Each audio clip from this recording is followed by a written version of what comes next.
Okay, let me see. I believe we're now live. We can say hello to the red carpet peoples. Hey, everybody. Welcome to the red carpet. You know that the ratings have been terrible and will continue to be terrible when it comes to the Oscars and the Grammys and the Emmys and all that. It's just not the same anymore. Television is not the same. People can stream stuff, get the clips that they want instead of watching the whole show. That's just the way it is. Here you get everything. We don't edit anything out. You get the whole thing raw, live, wild, as it were. So this is sort of our red carpet.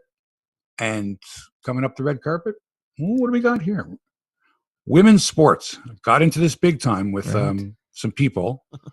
Why aren't people watching women's hockey? Why aren't people watching women? And I'm not talking about the Olympics or World Championships, just like a game, a random game.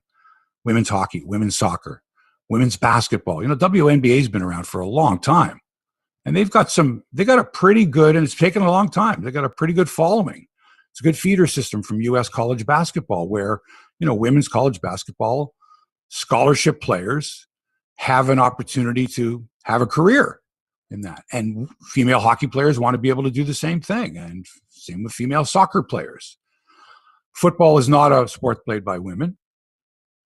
And others, track and field or golf, tennis, that type of thing, we get to see some pretty good, pretty talented athletes. It's just that the games that they're playing, the rules that they're playing, I think are too close to the men's rules, and it's a different type of a game. So we're going to get into that.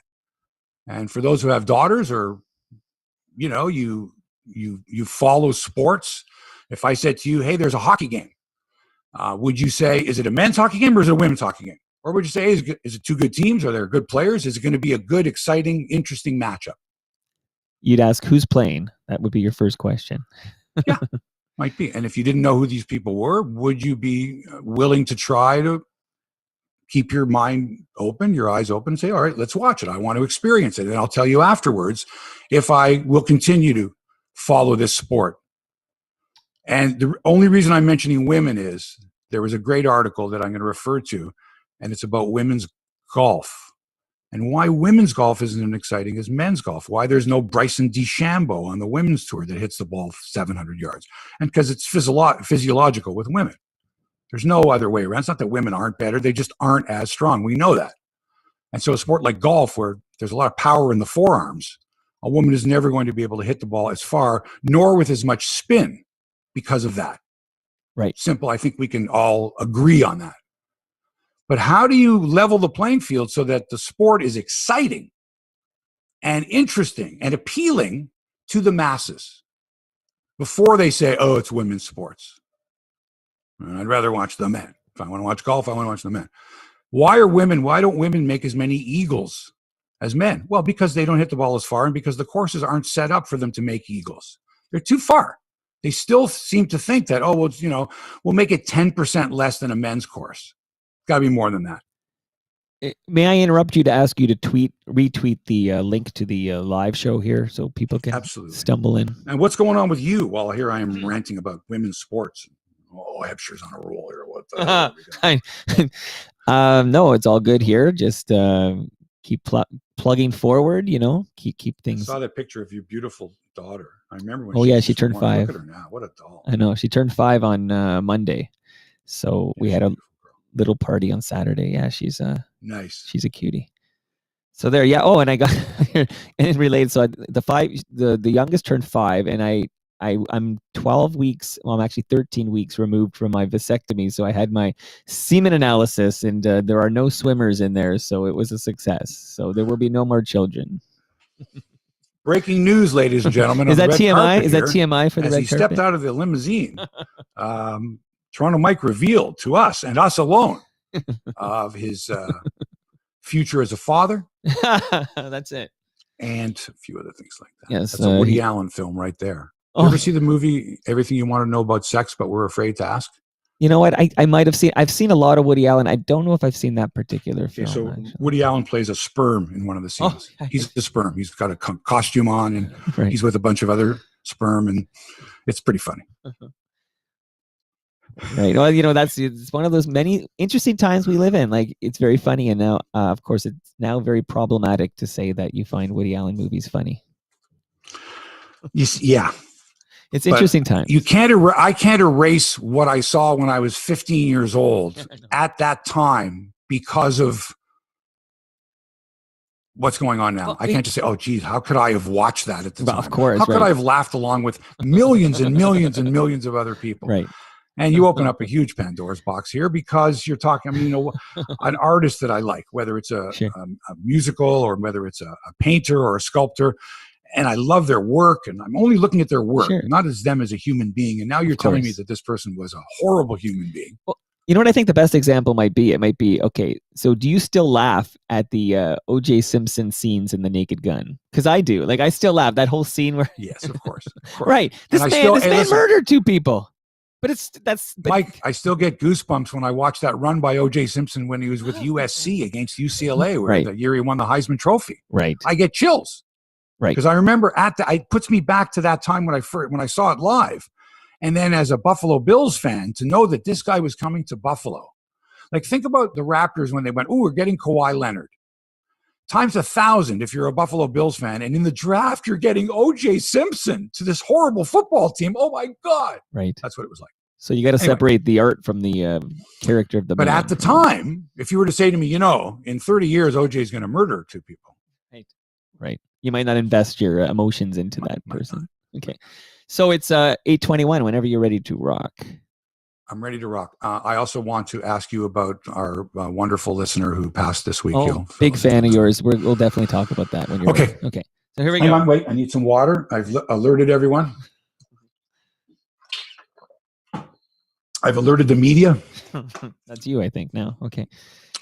All right. All right. This is 224. Okay. For March 19th. Let's let her rip here.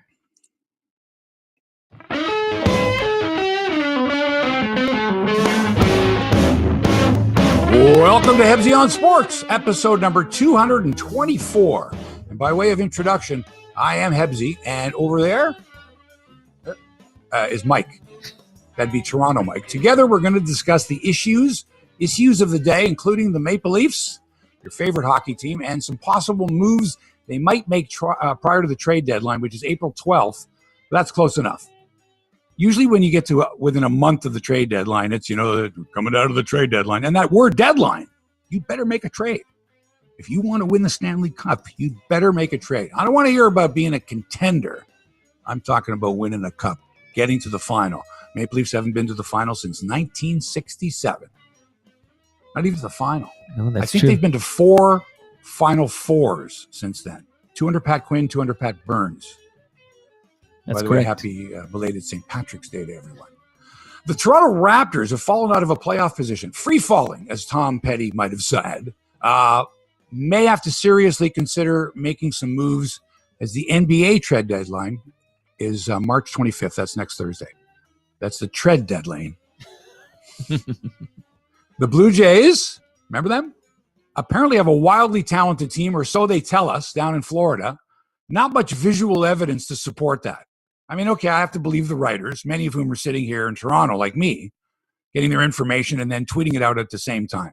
So I follow all these people. So on Twitter, I'll get like bing, bing, bing. And within 15 seconds, 15 different people have tweeted out the same thing.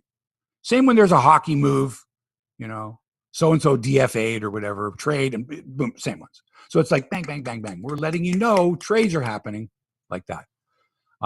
2 games on television this weekend for the Blue Jays. And tomorrow's game against the Yankees, Saturday's game, will be simulcast on radio. So for the first time, you can decide if you like listening to Dan and Buck describe a game that you can't see. Right.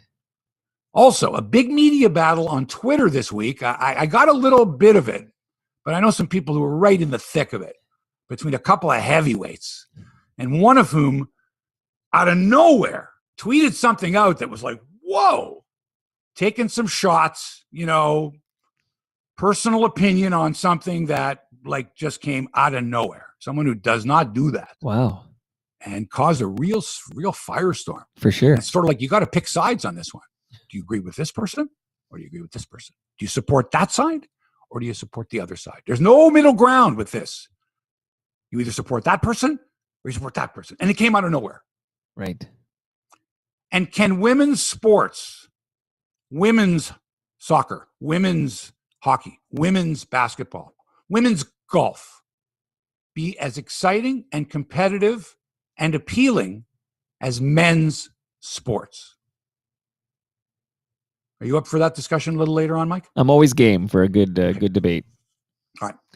Remember last Sunday, the Toronto Maple Leafs lost to the lowly Ottawa Senators right after they had lost 2 of 3 to the Winnipeg Jets. Suddenly, the Buds were in trouble. Suddenly, this phenomenal hockey team that was just going to steamroll its way to the Stanley Cup with Matthews and Marner and Thornton and Wayne Simmons and a new and improved Zach Hyman and even Nylander and Morgan Riley, Jake Muzzin and Freddie Anderson and his backup Jack Campbell and coach Sheldon Keefe. Well, reality set in. The Leafs didn't play a game and still have not played a game since that loss to Ottawa. It must be gnawing at them. You play on Sunday, you don't play Monday. You don't play Tuesday. You don't play Wednesday. You don't play Thursday. The other teams in your division are now creeping up on you. There's nothing you could do about it. No longer are the Leafs in that division with Tampa or Boston. This is their best opportunity. Right. This is it.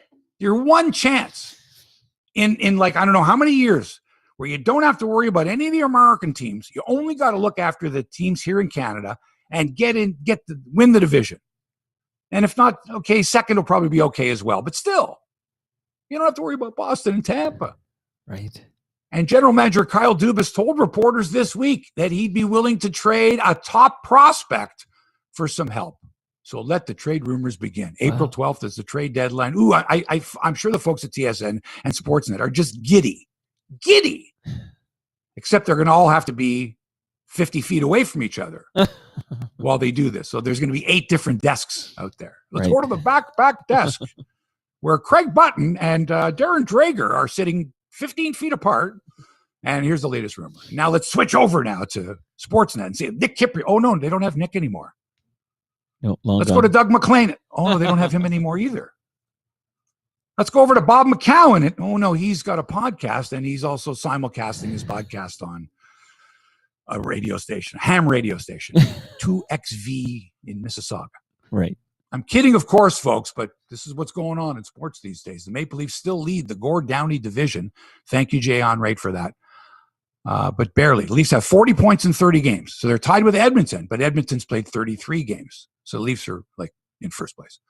The Jets 2 points back of the Leafs, also having played 30 games. Montreal right in the thick of it now. Now the Canadiens gathering speed. A little coaching change never hurt for a while. We'll see, though. Montreal's at 34 points in just 29 games. So definitely within range. Maple Leafs get Calgary tonight and tomorrow at the Scotiabank Arena. Then they don't play again until next Thursday in Ottawa. So they're going to get rest. That's 2 good rest periods between kind of back-to-back stuff. You play your back-to-back games and then rest. Go take 4 days off. So I like that. So they've got Ottawa next Thursday in Ottawa. Then they come home for a pair against the Oilers. Right? Another McDavid-Matthews matchup times 2. And then 2 more in Winnipeg. And then we'll get to the rest of the schedule as it comes along. What do the Leafs need most, Mike? And who should they trade? I think they need a top 6 forward for sure, because Thornton or Alex Kerfoot should not be on the top 6. They're more third-line players. They definitely need a D-man to shore up that penalty kill, which is awfully weak. One of the worst in the National Hockey League. And up front, I would say Taylor Hall, who would love to get out of Buffalo, I'm sure, from what everybody else. Philip Forsberg. My personal favorite, I would love to see Nick Foligno traded to the Leafs. Send Nylander for him. Because I would like it. And now the Leafs starting lineup is Austin Matthews, Mitch Marner, Nick Foligno. How's that for a first line? Does that sound good? And it would be nice because we all remember his dad doing that leap when he scored that big goal for the Leafs in man. 93, I think it was. You got it. It was 93. It was game 5 in overtime. The Foligno leap. We want to see it again. It was fantastic. Great guy, Mike. But anyway, I think a guy like a Nick Foligno, if you're Dubas and you can get Nick Foligno for a prospect or even in a Nylander deal, make a package deal. Would you go one? I would go one-on-one. I'd say take Nylander. Give me Nick Foligno. Give me 5 years of Nick Foligno. Yeah. Yeah.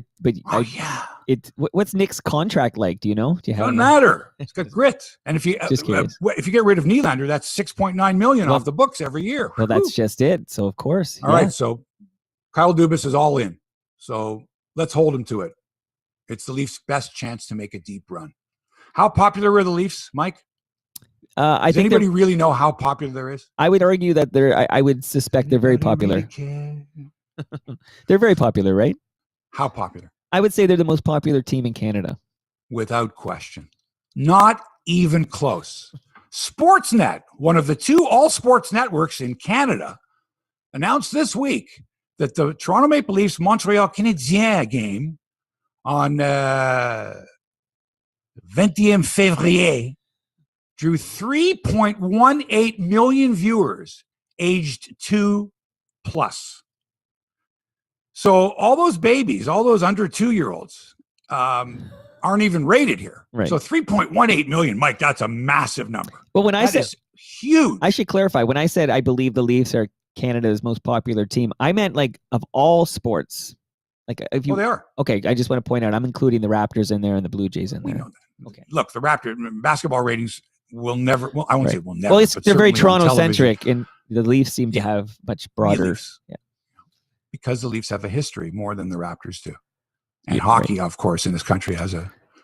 Although James Naismith invented basketball, he didn't do it in Canada. He was like, well, nobody here in Canada is going to know about this sport. Let's go down to the States and do it. It's almost because he was Naismith was the athletic director at McGill for a number of years, and there was soccer, football, there was Canadian football, there was gymnastics, there was track and field, but he hadn't invented basketball. He invented that for a bunch at the YMCA because in the wintertime, all of his students were like itching to do something, and he needed an indoor activity for these guys because they were like, "Come on, let's go." Anybody got some peach baskets, and then before you know it, how badly does Sportsnet need the Leafs to go deep? Like at least win a round for the first time since 2004. Well, that's why they're so excited about this because they know it's going to be the first 2 rounds are going to be against Canadian teams that hopefully they've been kicking the shit out of all season long. Although. Every team this year, it looks like, except for Ottawa, has got these winning streaks. They go and they beat Edmonton 4 times. They lose 3 times to Calgary. Right. They beat Vancouver 3 times. They lose to Montreal 2 out of 3. It's just, that's the way it is for all the teams. It's unbelievable. So the second biggest number was the week before. So February 13th, Leafs-Habs again, 2.69 million. So does this not suggest to you that an all-Canadian division is good for television ratings? Is a good thing that maybe, not only it's good for that we're going to have a Canadian representative in the Final Four, looks like, right? And it could be Toronto and maybe Montreal. It's good for everybody, but great for ratings. All these are mid-season games, and they're drawing 3 million. Sure, but Hebsy, we would have a Saturday night Leafs-Habs tilt anyway. Like even before we had a Canadian division, like that would be a very common occurrence. But only 1 or 2, not 9 of them. No, but it was more than 10 2 of them this year. 10. Imagine 10 games averaging around 3 million a game. Right. Imagine you go to your advertisers and go, look at this. And guess who's playing in the playoffs? Toronto, Montreal in the playoffs. Wow.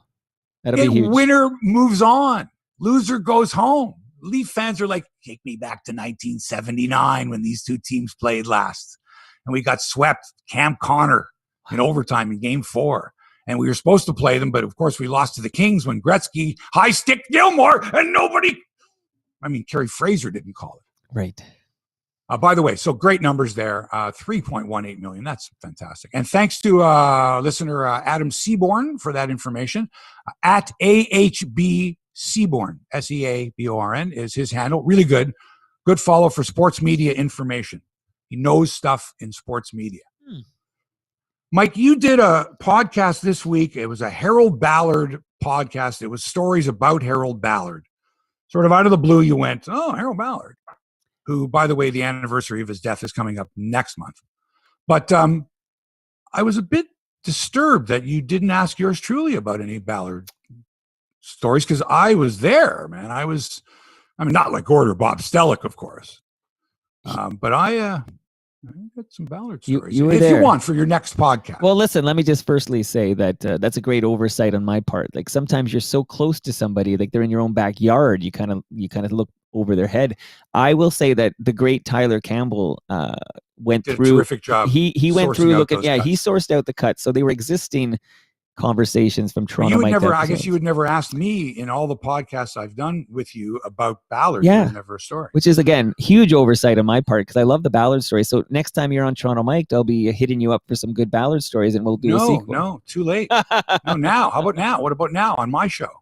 I would love a Harold Ballard story. You got one for me here? You got All one right, loaded so up? Harold Ballard's best buddy was Milt Dunnell, esteemed sports writer, columnist for the Toronto Star.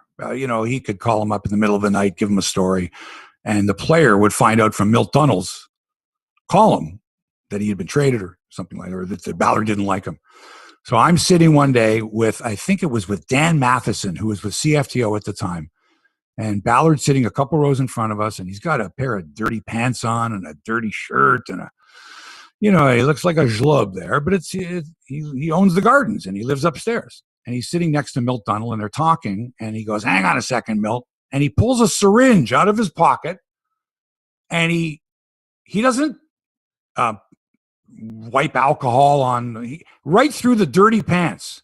He gives himself a needle, a syringe, because he's a diabetic. And he just gives it. And I remember watching this, go, "Oh my God," he just pulled a needle out of his pocket and jabbed himself with it and injected the diet right through the diabetic pants stuff, the insulin or whatever. Right. It was in that, and then kind of tossed it. And Dunnell was looking at him saying, "What are you doing?" He goes, "Well, I had to take my shot."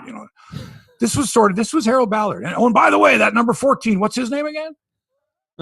Because he wasn't sure. And the older you get, all of a sudden, who is that guy again? And when did we trade for him? And Harold, you just traded for him like 2 days ago. Everybody went crazy. Don't you remember that? Oh yeah, right. Well, let me ask you again. I'll probably do this another time on my show as well. But I want to ask you right now: were you ever a guest in the Harold Ballard apartment that was built into Maple Leaf Gardens? Was I a guest there? Like, did he ever invite you in? No, he didn't invite me in. Okay, but she did. Oh, Yolanda. I knew Yolanda very well because Yolanda's son, Bill McMillan, got married. Actually, the day that Donovan Bailey won gold in Atlanta, they got married up at the Ballard Cottage. Bill McMillan to a very good friend of my ex-wife. Oh, so we were at the wedding. We had a good time. I knew Yolanda quite well, and she said, "Hey, come on up to." Thanks anyway. But did you see the race? Like, did somebody pull out a TV so you could see the? Oh yeah. Oh no. final? Believe me, during the wedding reception, we all ran downstairs to the big screen TV, stood there, and watched Donovan Bailey win. Yeah, you can't miss that. But Amazing. and also too, Bill showed me these beautiful former Toronto Maple Leaf uniforms, game-worn uniforms from the 40s and 50s that Ballard had taken and used as drop cloths when he had the Gardens painted, and then he had them up at the cottage up at Thunder Beach up near Midland, and he had a couple of cottages. I think he had 2 or 3 dwellings. One of them was where he kept the outboard motors for his boats, and Guy Kinnear, the former trainer of the Leafs, was a boat mechanic by trade. And he had given Guy Kinnear these he had tied up the propellers of the outboard motors with old Leaf jerseys, game-worn jerseys. Bill showed me these jerseys with big grease stains on them and all that were actual jerseys that had been used as drop cloths and rags, and it was terrible. That's you just feel kind of ill when you hear that. Oh, it was. I did. Imagine? I felt physically ill. Because he's showing these things. He says, "Look at this, eh? Ballard had already passed away, died in 1990. This was in 2000, right? Right. 96 or 2000? Wait. No, No, 96. Ballard. Wait. Atlanta. Okay, Atlanta was Ballard 96. died in 90. 96. Yeah, I was in 90. St. Louis when it happened. Right. Excuse me. I remember doing a stand-up outside the rink in St. Louis. The night he died, and had gotten comments from all kinds of people. Some reflections on Harold Ballard's life. Wow. Stuff like that. But in a couple years prior to that, he was not well, and it was like a real circus with him and Yolanda. Anyway, so there's the Bell. So next time you do a Harold Ballard Leaf retrospective from that era, hit me up and I'll give you some stories. Oh, 100%. My oversight. Okay, so this is something I wasn't going to normally talk about because I didn't expect it to happen yesterday, but I don't get into deep dives on soccer. As you know, I really enjoy the Tottenham Hotspur, big fan of I don't care what the sport is. If it's great competition, I like to watch it.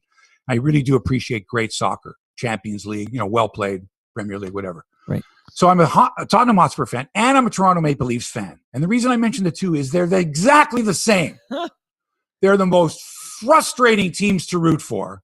Years and years and years of promise and hope, and that ends with frustration and disappointment and anger, and trade this guy and get rid of the coach and all that stuff. So the Spurs have a manager named Jose Mourinho. Everyone knows this guy, wildly successful wherever he's been, Man U, Chelsea, Porto, Barcelona, everywhere. He wins everywhere. And the Spurs got him last year. They sacked a very popular manager, Pochettino. The team was in a slump, okay, and they said, all right, let's get rid of him. Let's bring in Jose Mourinho, who had just been fired, recently. And I didn't like this. I don't like this guy. I don't like his attitude. I don't like his act. It's more about him than the team. He's the furthest thing from a low-key coach there ever was. Right. I can't even think of a coach similar to him. Bobby Knight, let's say, at Indiana, would be maybe the closest. Volatile, but he wins. So people look the other way. It's an asshole. Right. So when Spurs signed him, I said, I don't like this at all. I like it even less now. Here's what happened. They're in Europa League. Now, that's the second tier league from Champions. The Champions League are the best teams from all over Europe playing in a competition.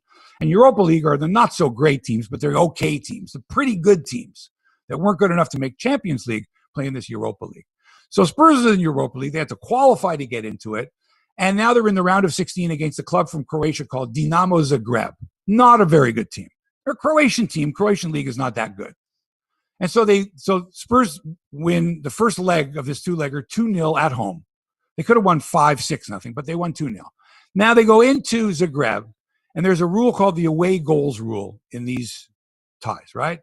The team that has more away goals, if it's a tie, wins on that away goal rule. Right. So now you're up 2-0. You're on the road. All you need is one goal in Zagreb, and you force Zagreb to score 4 times to beat you. Right? Right. A 3-3 tie is no good to them because they didn't score any away goals and you've just scored one. Right. So if I'm Mourinho or anyone else, it's like, look, put your best lineup out there, blitz the shit out of them until they make a mistake, score that first goal no matter what, come hell or high water, get that first goal. And now you can relax. You can take your foot off the gas because they now need 4. Right. But instead they play this defensive thing. They don't even get a shot on goal, not even an attempt on goal in the first half, and it's still 2-0. And they're feeling pretty good about themselves. And the announcer, and I don't know this announcer's name. I could not get his name from anywhere. It's just one guy. And I imagine him sitting there with the mic really close going, oh, now this over there is beautifully done. It's excellent commentator. You think he's talking to a color person, someone that's sitting next to him. And he may be. There might be someone sitting next to him. But whoever that is not a commentator. So it's just him talking to you. And it's lovely commentary. And I don't know the man's name. And he's going, oh, Spurs could be in trouble here. They're on their back heels. They're on the back foot. A goal by Zagreb would change things dramatically. Now, remember, there's no crowd there. The only crowd there are the substitute players and a couple of officials. Right. But you can hear them kind of, making noise. Anyway, sure enough, Zagreb scores a goal. All right? Because Marino's got Spurs playing passively. Right. Not even an attempt on goal. Not till the 60th minute. And what happens? It's now 2-1 as Mislav Orsic narrows the margin, and suddenly we got a game with half an hour to go. So does Marino change things up? Does he say, let's get on the attack, let's get another goal? No. Keeps playing the same passive game. 82nd minute, Orsic again. Goal! 2-2. And you can see Spurs like swimming upstream. They don't know what to do. They've been sitting back, no offensive opportunities at all. No Kane, no Bale, no Son is hurt, terrible. And now it's all tied up, and now the momentum has gone to the Croatian team. And now they're tied after 90 minutes, and they go to 30 minutes of extra time. And then Orsic completes the hat trick, literally running right through Tottenham's midfield and defense and scoring a gorgeous goal for the hat trick in the 106th minute. Wow. And the final is 3-2 on aggregate in favor of Zagreb. And Spurs are out, and heads are going to roll. Wow. It was as bad as the Leafs blowing a 4-1 lead to Boston. I don't have to say anymore. You remember that feeling? I'd say it's worse. You know why? Change it up. I'd say it's worse because at least Boston was a good team. Like they were favored to win You're that. exactly right, Mike. And, You're exactly. Boston was a good team. And this team from Zagreb is shouldn't nearly be as good a team. It's embarrassing. Wow. Premier League football is so much more superior, so much greater than Croatian football. And that's nothing against the Croats. And they know it themselves. Sure. To them, this was the upset of the century. They're going to be talking about this in Croatia for years to come. We knocked off Tottenham. Yeah. We were down 2-0. We scored 3 times at home. They'll make a movie about it. I tell you this right now. Orsic is going to be a national hero. You're right. Mislav Orsic. Right now, they're filming a documentary about this dude. Yeah, he's already on the stamps over there. And that's it for me. So that's it for Tottenham. I have a question. Because I want to know how the comparison goes. Like, when was the last championship for the Spurs? Well, by championship, you see, it's different than in hockey. Right. You can win the Premiership, your league. Finish first. There's no playoff system. Well, what's the Stanley Cup equivalent? Hang on. Oh, sorry. So that's the Premier. The Stanley Cup would be the World Cup would be the Champions League. Okay, Champions League that's a competition that goes on every year. So imagine during the NHL season, the top teams from the National Hockey League are involved in a tournament against the top teams from Russia, Finland, Sweden, right? All the big leagues. Right. That's Champions League. So that's the ultimate to beat other teams from Europe. Right. The second would be winning your league, which is a domestic title. Another one would be in England would be the FA Cup, right? Which is also a competition that goes on all year long against like 7th tier and 8th tier teams sometimes. And then there's this other one called the Carabao Cup, which is the League Cup, which Tottenham could actually still win. They probably won't. They're playing Man City. So there's 4 different competitions that you can take what's called silverware, trophies. Right. And Mourinho was always winning a trophy somewhere. But Tottenham, I don't know. I can't even tell you the last time they won a trophy. Like, when was the last time they won the league? I don't know. The 60s? I have no idea. Okay, so then I just wondered because the Leafs haven't won the Leafs haven't won the leagues in 67. Right. It would be like asking a Spurs fan if they knew about, when the last time the Leafs won a Stanley Cup or anything like that. It's just, I don't know enough about the history. I don't profess to. I've only been a fan for a certain number of years. But that's wild. That game is wild. That's wild. A few weeks ago, the Toronto Raptors were sitting pretty. Remember, we were talking about them. Hey, they could finish in the top part of the East. They could win the East. Right. They could, because the lineup they had, they could win the East. They were 5th at the time and just starting to find their way when COVID reared its ugly head. I mean, there's injuries, man, and then there's pandemic. Fred VanVleet contracted COVID. He and Pascal Siakam and OG Anunoby and coach Nick Nurse and a couple others missed some games. Missed a few more games. OG hasn't even been back. The Raptors started to lose games they might have normally won had they been at full strength. Not since February 26th have the Raptors won a basketball game. They beat Houston that night. Since then, and including the All-Star break, they've lost 6 in a row. By 24 to Detroit, by 7 to Boston, by 1 to Atlanta, an absolute heartbreaker that was a gut-wrencher, by 10 to Charlotte, by 23 to Chicago, and the other night by 4 to Detroit again. Raptors have fallen to 11th in the East, 3 full games back of 8th place Boston. Oh, they're freaking out in Boston, too. Celtics fans are going nuts. What the hell's going on? 8th place, barely hanging in at and they're 20-20. Tonight, a huge test for the Raptors, the number 1 team in the NBA. That would be the Utah Jazz. 29-10. Wow. How's that? Who'd have thunk it? They come to Tampa tonight. Tampa, of course, is Toronto South. Still can't get over that. Still can't get over actually how the Raptors are playing as well as they had, not being able to go home. What a disadvantage. Not having a home. Massive disadvantage. Cannot imagine. Take any other team in the NBA and say, by the way, we're sending you to Canada and you're staying there. Right. For the entire season. So, man, that's tough. Utah has 6 players averaging in double figures. They got guys like Donovan Mitchell and Rudy Gobert, Mike Conley, and they got such a good team. A couple of all-stars. If you're the Raptors, Mike, do you make a deal for Norm Powell, who's going to be a free agent after this season, or do you do what you can to shuffle some money around and you sign Norm Powell? Now you got him, you got Lowry's going to retire, you've re-signed VanVleet, you're good with Siakam, you got a good core. I'm aching to know what you would do because I'm not sure what I could do there. But I think Norm Powell is going to be making $40 million a year one day. He's a good player. Right. So And what I do you don't know do? if there's enough basketball to go around for Norm Powell, Fred Van Vliet, Kyle Lowry, Pascal Siakam, OG Anunoby, whoever they get up to. I don't know, man. Oh, sure there is. But I don't know. would you trade him? I think I might. Yeah. I think I might. If I didn't think I could re-sign him, I'd sign him in free agency. If I didn't, I think I might. I would trade for the future. And what about Lowry? Would like because you keep saying no, Lowry's I don't think so. Okay. I think Kyle's got a job to do here, and I think to send him somewhere else. You're not going to send him to Philly. You're not going to send him somewhere in the East. I don't think. But I don't know, man. I think Kyle Lowry should retire a Raptor. He's got his championship. I'm sure he could help other teams, definitely. But I think he can help this team more. I think he still would be a steadying presence and a strong influence on this team, even if he had limited playing time in his later years. And what's the expression I'm seeing everybody use? Fade for Cade? Is that the one I'm seeing here? What does that mean? I don't know. The fade for Cade, I guess that would be the number one pick in the draft if we. I got you. I thought it was a type of haircut. Yeah, also that. The Blue Jays continue their spring under the watchful eyes of a handful of people in Dunedin who know more than anybody else because they've actually seen the games in person. Nobody's watching them on TV. There is no TV. They got a couple of spy cams, I guess, where, I don't know, I envision the Blue Jays brass sitting at home with like a monitor, a bank of monitors in their apartment or whatever that has like, okay, here's a shot of the backfield. There's a shot of the infield. There's a wide shot from the outfield. There's all these cameras so they can kind of look in and see how the guys are doing, but no real perspective because you only really get that during the games. Right. And so good news this weekend for Blue Jay fans. You can actually watch 2 games on television.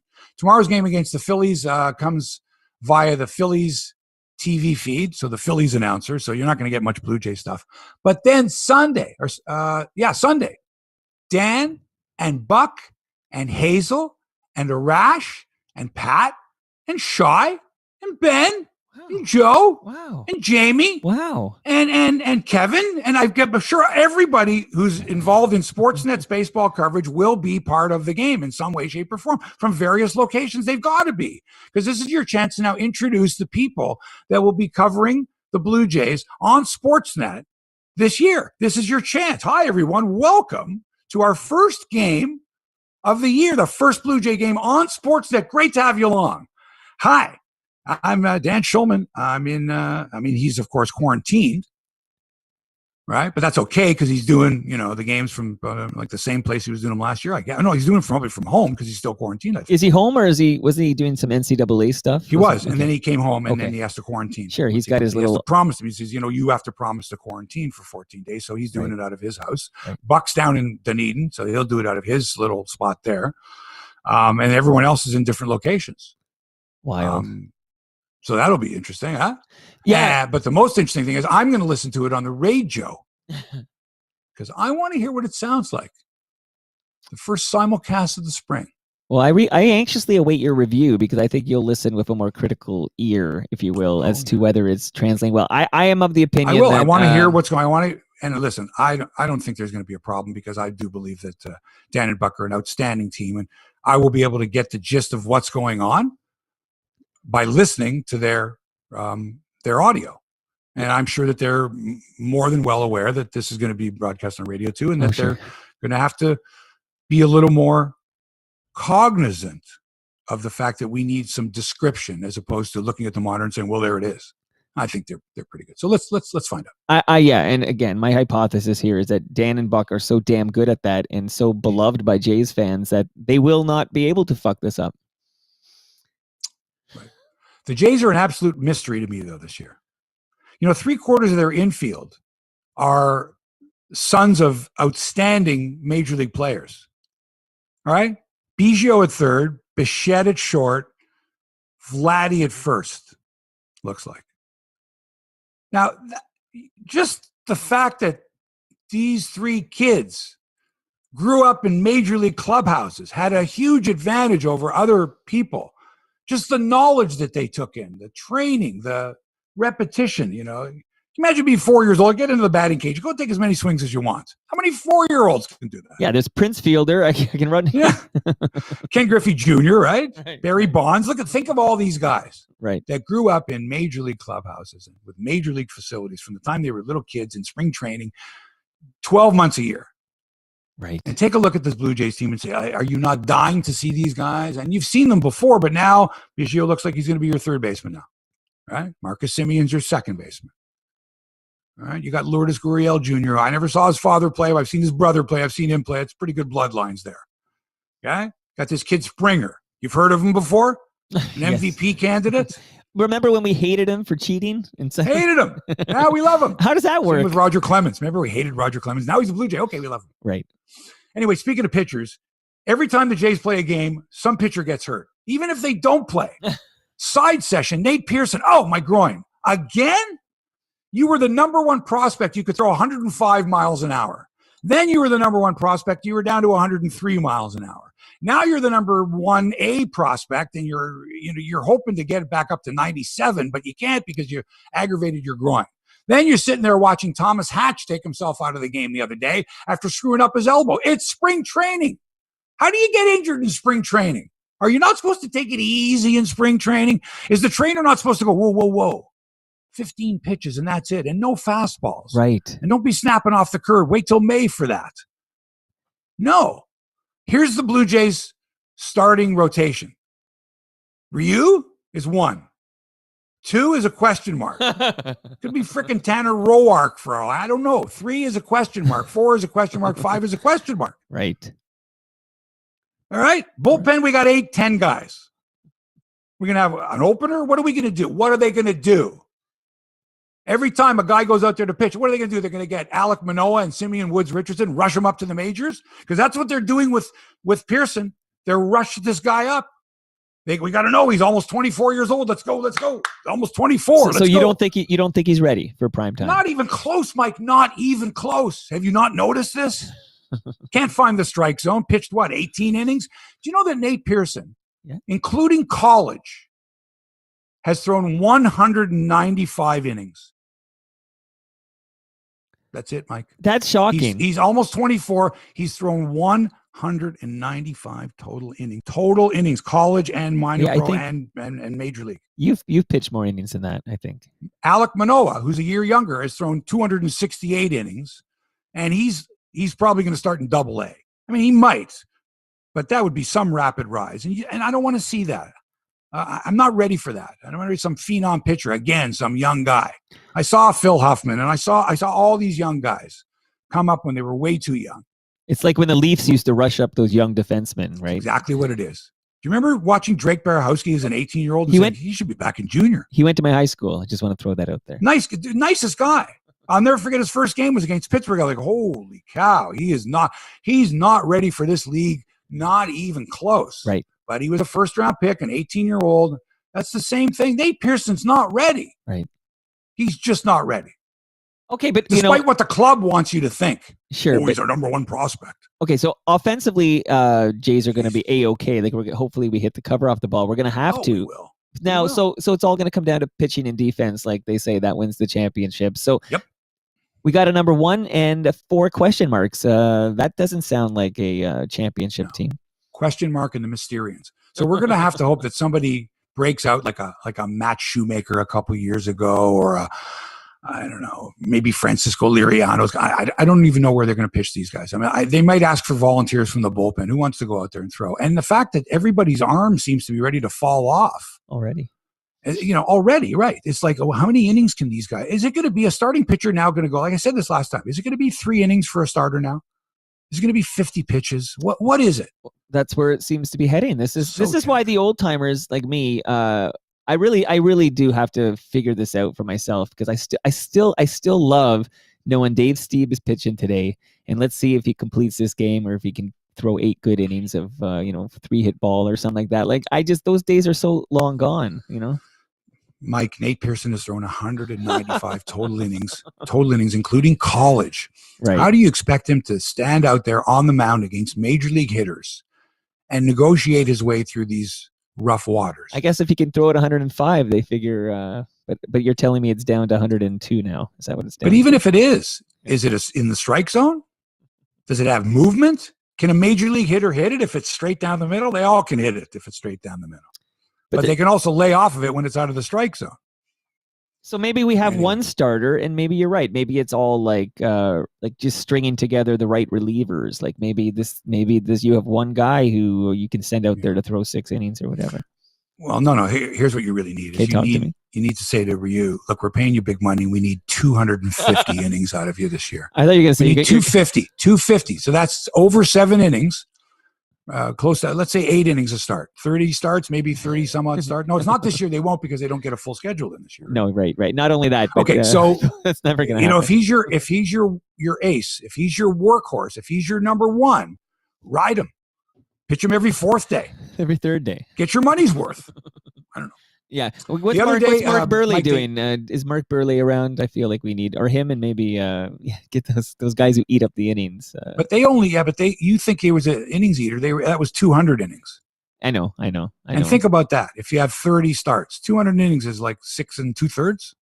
Right. We need a knuckleballer on this team. Yeah. The other day they posted some video out of, it wasn't Dunedin. It was in Clearwater at the Phillies field. I think it was called Jack Russell Stadium there, which I love that name because it's the name of my favorite terrier. Right. So anyway, the other day they posted video of Teoscar Hernandez and Vladdy kibitzing around, having some fun with the Philly Fanatic before the game. It's always fun, especially spring training before the game, giggling, squirting water at him, stuff like that.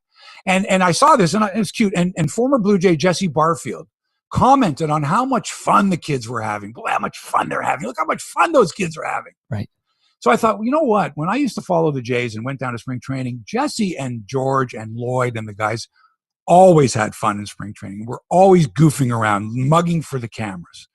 And I found this old video from 1988 when Jimmy Williams decided to make George Bell the DH in spring training. Right. And everyone around camp was like, oh boy, George is not happy with this. Right. And in fact, George was late for spring training that year, and there was even more talk. Oh, he's not going to come in. I think that was the year. But anyway, the other outfielders started to have some fun with George, and they came up with this song. They said, and I remember, I think Lou Thornton had said, yeah, we got this really cool song. So we're out there shooting them, shagging fly balls. John Mayberry was actually the hitting coach, and he's hitting fly balls to all these guys. George wasn't there because I guess he was DHing or whatever. And they all did this rap called the Blue Jay rap. And it was about George no longer with us and Shaker going to play left field. And it was really funny.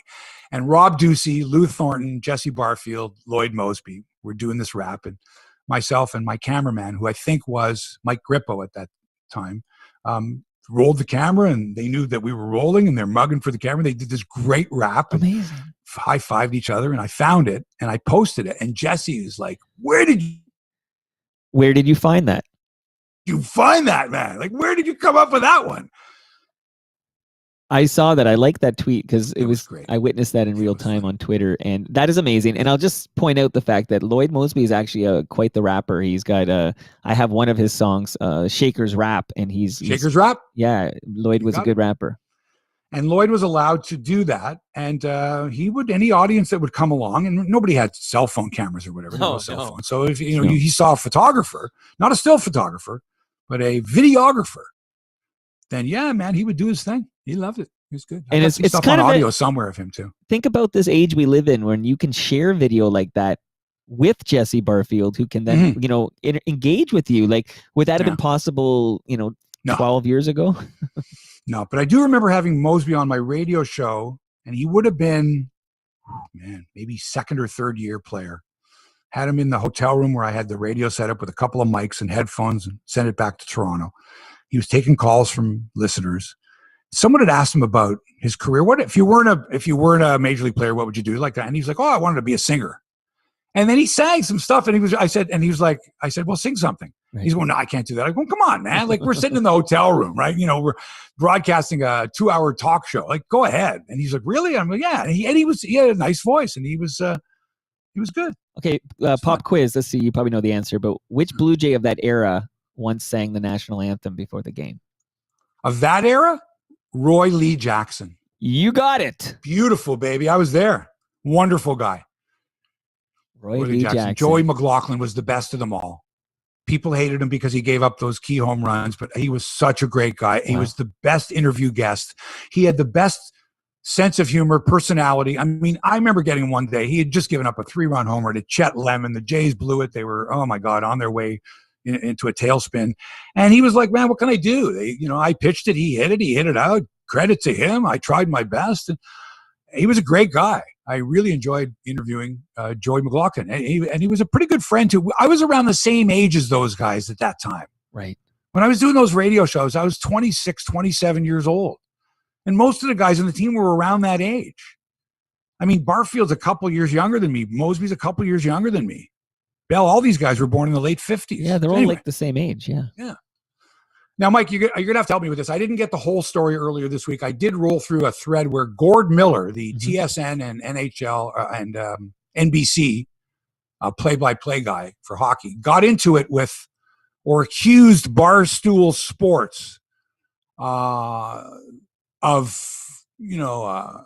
misogyny and racism and horrible things. And he came out and he said, I guess, that he would never associate with them. He would never, ever in a million years have anything to do with this horrible company, these horrible people.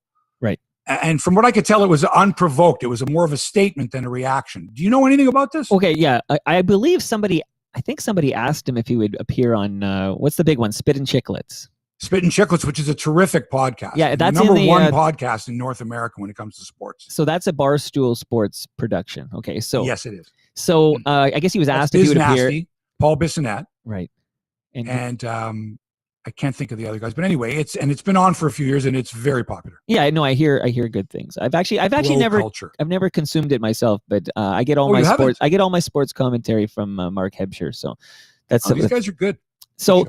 What I understand to be true, because the aforementioned Tyler Campbell, he explained it all to me because I was ignorant to this as well. But apparently, the Barstool Sports founder, this Dave Portnoy, I hope I said that right. And there is some misogynist and potentially allegedly racist content to come out of this company. So there has been. Yes, there has been. I think they've been trying to clean this up lately. Not everyone at the company. No, of course not. There has been. So Gord Miller basically just said he doesn't want to be associated with that brand because he finds that so offensive. So I am of the opinion, I don't know Gord, never met him.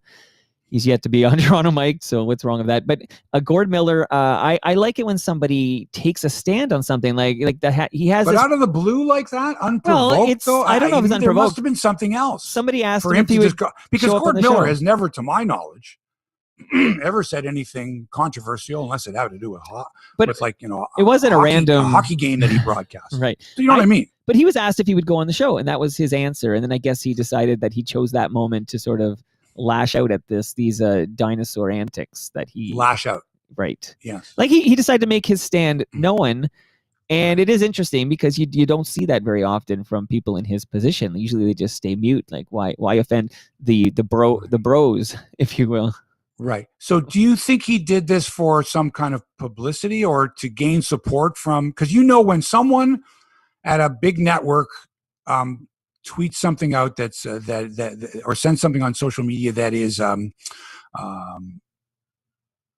provocative, not all consuming, but it's galvanizing. It brings people together. Polarizing, it's taking a stand, and it's saying, by the way, you didn't ask me this, but here's my opinion on something that's controversial. You're going to either love me or you're going to hate me. You're going to agree with me or you're going to disagree with me. Right. And if that's the case, then the person I'm attacking or the company I'm attacking is the enemy.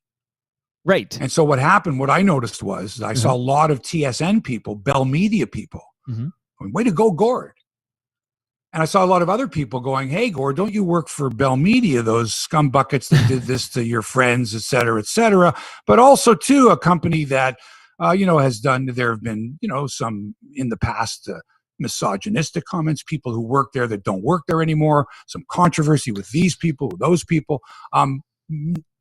Are you bringing that stuff up as well? And so what I found interesting was Gord kind of put himself in a position where, I wasn't expecting that kind of backlash. And maybe he should have not posted that.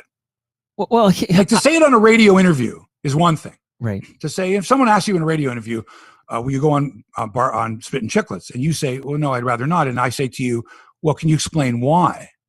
And you said, well, I just don't like their content. I don't like the company, what they represent, their values. And sure, this is let's leave it at that. Or, okay, let's get into depth. I don't like this particular guy, Portnoy, and I don't like this particular statement. And here's a statement, and here's a statement. But that's a radio interview, and that's fine. People could take elements of that and say, hey, here's what Gord Miller said on radio. But Gord actually tweeted out this commentary. Right. Opened himself up to criticism and praise. Sure. For what reason? But did Bell Media say, by the way, Gord, we haven't heard from you on this Barstool Sports thing? That did not happen, no. Did he do it because it's like, I'd rather go on James Duthie's Rubber Boots podcast or the Bobcast? Right. But I certainly wouldn't go on Spit and Chicklets podcast, which is not. Well, that is an interesting element here, is that, theoretically, in fact, not even just theoretically, but in practice, that this is competition, right? Because the podcast and content coming out of Barstool Sports competes directly with what TSN is doing. In fact, I noticed a lot of confusion, actually, including on your Facebook or YouTube page moments ago, where some people confuse Barstool Sports with Bar Down. And Bar Down is this branding that TSN utilizes. So you might have seen on the TSN site, which is a horrible site, by the way, but TSN's website, they talk about Bar Down, and some people got confused with that in Barstool Sports, including me for 5 minutes. But let me just say this. I always rant and rave, like, why is everyone so vanilla now? Like what happened to the good old days with the Hebsys and the McCowans and the people who would have an opinion and state it, even if it alienated some people? Like, just state your opinion and why, because I like it when you're a little sandpaper. Like, I'm tired of it. That's if you're a commentator. If that's, but he's why are you saying he should stick to sports? Well, no, hang on. You said that, but what I'm saying to you is, I haven't heard Chris Cuthbert, Joe Bowen, John Bartlett, John Shorthouse, Paul Romanuk, Dave Randorf. Am I missing anybody? Any of the French language announcers that do hockey? Mike Emmerich, John Forsland. Let's go over every play-by-play guy who you rarely see. You hear their voice and you hear them comment. How many of them have come out and unprovoked made a statement where they bashed another media outlet or media member? The answer is none. Right. So good for Gord. Why? Why not? Like why? If no, Mike. Yeah. No. Why? What's the basis for it? Oh, no, well, he stated it like pretty clearly in the Twitter thread. To get support behind you, to get other people going, good for you, Gord, get those bastards off the air. What was the reasoning? He obviously... It was unprovoked. Okay, but he did... Ray Ferraro do it? Did Darren Dreger do it? No, but did you read Gord's Twitter thread? Like, no. He was... Okay, well, you got to start there before you have these opinions. Like, you got to read... No, I understand, but I'm saying, we already went over this. He made an unprovoked statement bashing somebody. Did he not expect something in return? I'm sure he braced himself for, like, that's a group where they will come at you pretty hard, I'd say, which is why nobody says anything. That's why these Dreger and these guys don't say anything, because they'll come at you hard. But I think I would say credit to Gord for actually stating an opinion on something. Go ahead. I would rather, if Gord was going to do something about it, rather than bash a company that, okay, is controversial and everything, but also donated $20 million to small businesses in the United States during the pandemic, as horrible people as they are, and as disgusting as some of them may be, not all of them. To my knowledge, Gord Miller didn't donate any money or help out any cause. We don't know that. We are pretty sure that he didn't donate $20 million, or he didn't get Bell. He didn't get his bosses at Bell to come on board and say, let's help out small businesses and people that are suffering during the pandemic. So let's leave it at that. Let's leave it with the fact that I would be criticizing the fact that nobody takes a stand on anything. Well, Bowen did do like a big pro conservative party thing at some point, which I noticed he got a little backlash that he was so pro conservative party, and he said, "What? I'm allowed to be a conservative." And like, I thought that was kind of interesting, and I thought it was cool of Joe to have an opinion that might not be loved by everybody, and to state it on Twitter and deal with the backlash, because that's who he is. He's not ashamed of that. And I just think it's cool that Gord took a stand here. I'm just saying, I would rather he stated that opinion and dealt with the blows that come from that, rather than being like so many sports commentators just shut up because they don't want to deal with alienating anybody. See, here's the difference. Tell me. Joe Bowen didn't go out and say, fucking liberals, fucking NDP, I'm a conservative. He supported the Conservative Party. I have no problem with that at all. But in order to make your position better by bashing someone else, I don't like that. I think it's inappropriate. If you don't like something, don't listen to them. Don't refer to them. But if you're going to take someone on, you better be prepared. He's a big boy. I think he's gonna handle this one. But yeah, I like that. I like it that this is the second episode in a row where we had passionate disagreements. It always makes it more interesting. Excuse me. See, I got you all choked up here with my. And I don't know Gord. I don't know Gord Miller. Right. I've met him once. I listened to his commentary. I mean, his play-by-play. He's a solid play-by-play guy. Sure. And am I interested in what he has to say about other things? Not particularly. I'm really not. Well, you don't have to follow him on Twitter. That's the glory of Twitter. I don't follow him on Twitter. I found out from other people who retweeted stuff. Sure. But you should read the whole thread because he's very clear as to why. I don't want to, but I don't want to. You see, that's just it. Hey, let me play the Sid Six-Arrow clip no, again. But I don't have the time. I'm not doing a story on it. I'm not doing a documentary. But if you're going to talk about it on Hebsy on Sports, you got to make the time to read it. Well, that's why I asked you about it, for you to give me the thing. And you did. Thank you for clarifying that. Read it. And still, now I understand that he unprovoked went and took on Barstool Sports because he took a stand, and good for him to take a stand. Okay, I don't think it was unprovoked, though, because I think he was asked, why don't you appear on Barstool Sports? That's not provoking someone, Mike. But that's not provocation. Okay. But he wanted to elaborate on his answer. I think he wanted to get this off his chest for some reason, which is he's entitled to that. Good. Let me get this cold out of my chest. You know, Mike, how much I love golf. Yes. I can't watch women's golf. Oh. And I'll tell you why. Tell me. The courses are too long for them. It's not a knock against golfers, the women. It's a knock against the course setup. I'm not talking about just the pros either. Amateurs and everyday players too. This is from an article from Beth Ann Nichols in Golf Week magazine. Mm-hmm. The last thing any golfer wants is to be hitting a 3-wood or a hybrid or a long club into the green for your second shot in a par 4. Usually the men are hitting a 6-iron or a 7-iron in. Women end up hitting much longer clubs because the courses are too long for them. Women don't score nearly as well as men on the golf course because they have to hit longer shots into the green. And the course is playing 6,400 or 6,500 yards, which is way too long for a woman. Even a woman that can hit the ball 280 yards. The average course should be about 6,000 yards in the LPGA. It's not. It's way too long. You know how many LPGA players had 10 or more eagles in 2019, Mike? How many golfers on the LPGA Tour had 10 or more eagles all year? I don't have a clue. I'm going to say 11. 11. How many men had 10 or more eagles? All of them. 47. Wow. So, knowing that, and knowing that a putt for eagle is one of the most exciting things in golf. Just to have a putt for an eagle. You have to get on, for the most part, you have to get on a par 5 in 2. You got to hit a great drive and a great second shot to get on. Most men can get on most par 5s in 2. Unless it's guarded by water, and even then they can probably get it over the water. It depends on, 13 at Augusta is a kind of a tough one there. But still, that's how you make an eagle. Women don't get as many opportunities because the golf courses are too long. And this causes a problem. Why is women's golf not as exciting? Because women are hitting shots that are 20 feet from the hole because they have to hit a much longer club, whereas men are hitting the ball 2 feet from the hole and sometimes jarring these shots, like bouncing them in for eagle. So how is this different, for example, and I'm sure you'll talk about basketball, so I'll let you talk about that, but like at the 100-meter dash, the men will no run difference.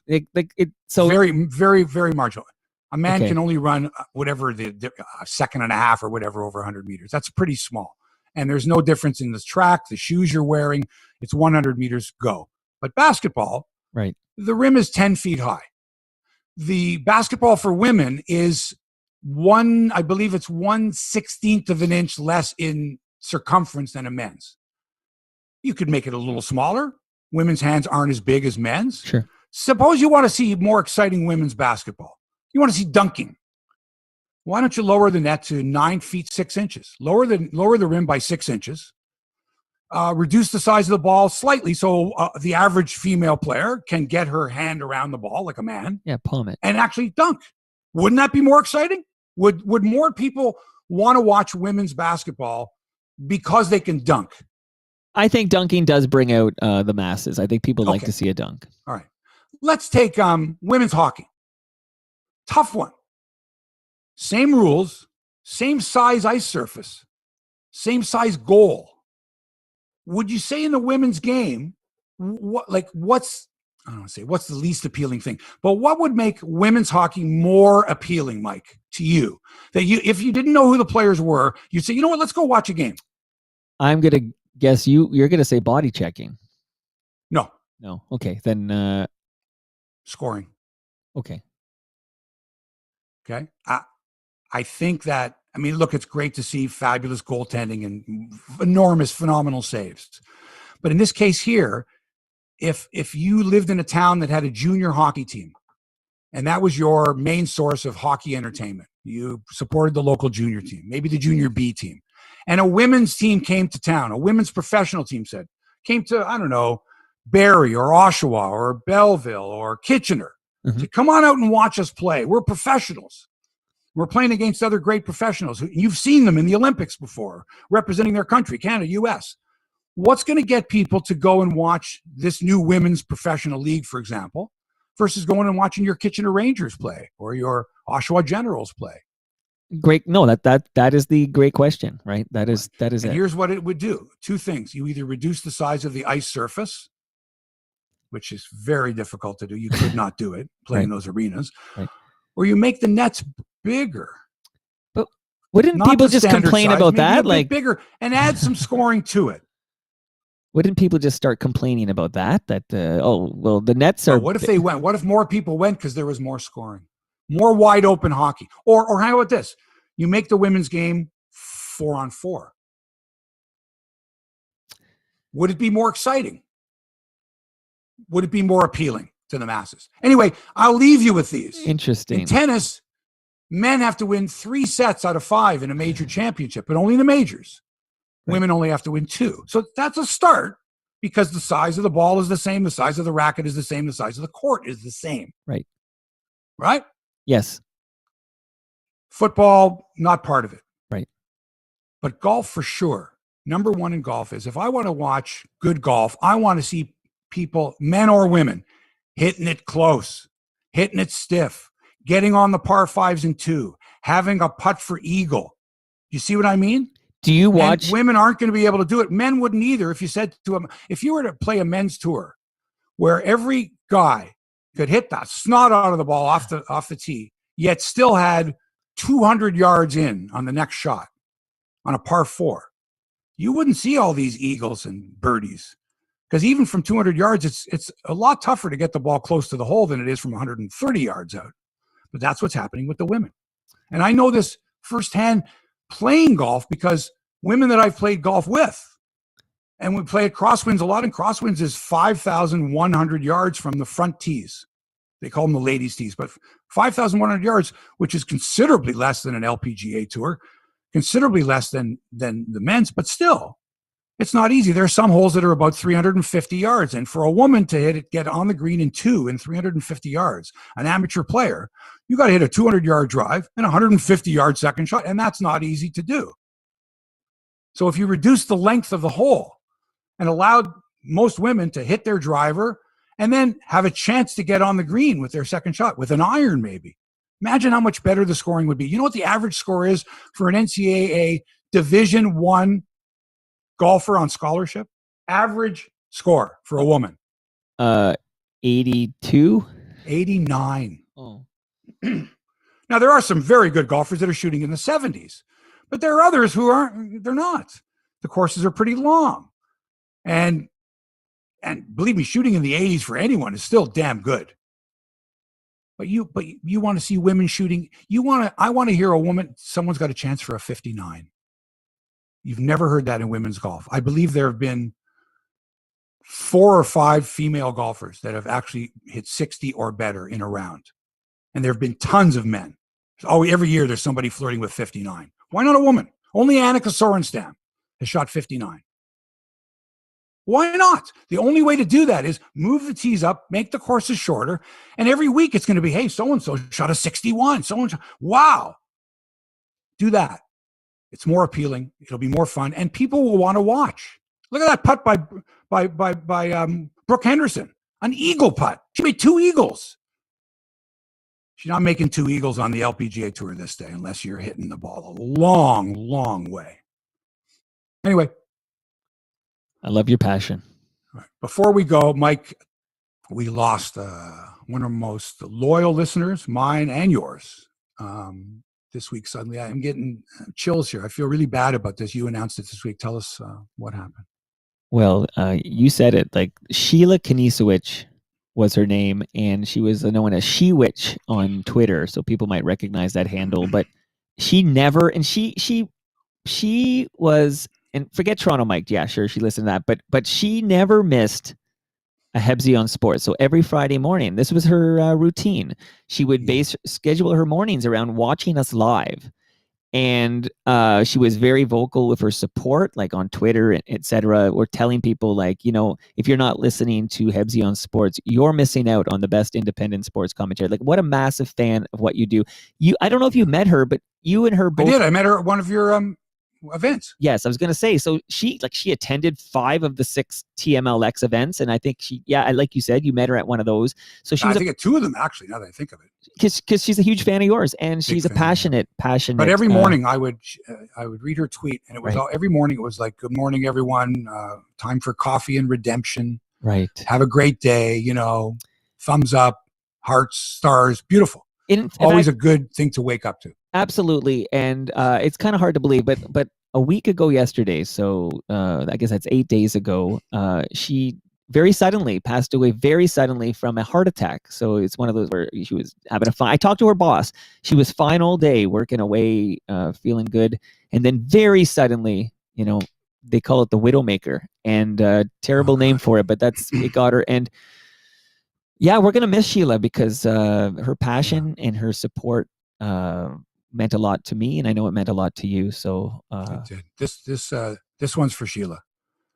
Man, you know, it might have been one of our better shows. Hope she's in heaven listening. Rest in peace, Sheila. Okay. On that note, episode number 224 of Hebsy on Sports is in the books. Thanks as always to Toronto Mike for production and inspiration. Hit him up at Toronto Mike and listen to the Harold Ballard episode. It's awesome. Even though I didn't contribute, some great stuff. The Gord Stellick stories of working with Harold Ballard are gold. Absolutely. Thanks for allowing us into your headspace. Back with another exciting episode of Hebsy on Sports next week. Until then, so long for now.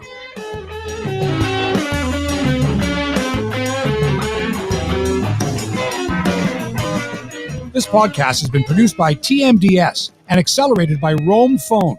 Roam Phone brings you the most reliable virtual phone service to run your business and protect your home number from unwanted calls. Visit roamphone.ca to get started.